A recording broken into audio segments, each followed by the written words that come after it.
Hi friends, మేము GO number 46 బాధితులం. గత 9 నెలలుగా రోడ్ల మీద పడుతూ అవస్థలకు గురవుతూ ప్రభుత్వం మీద పోరాటం చేస్తున్నాం. గత ప్రభుత్వం మీద, ఈ ప్రభుత్వం మీద.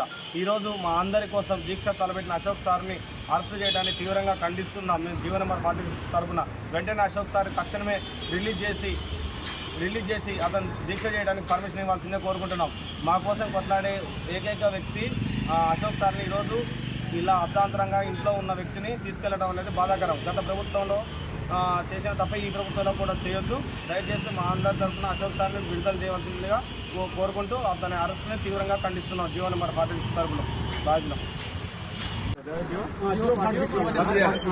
రైట్. అంటే ఇది మాకు ఎన్నో మార్కులు వచ్చినా, మెరిట్ లిస్ట్ లో వచ్చినా, అత్యధికంగా మార్కులు వచ్చినా జీవో 46 వల్ల మాకు ఉద్యోగాలు రాలేదు.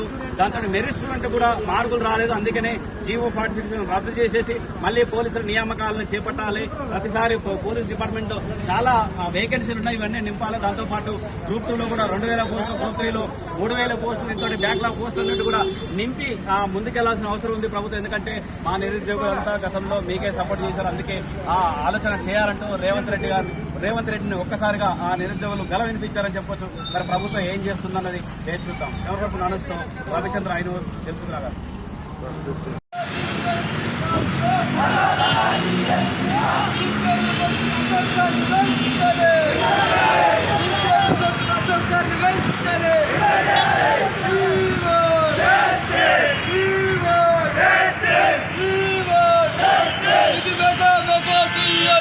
Kaduro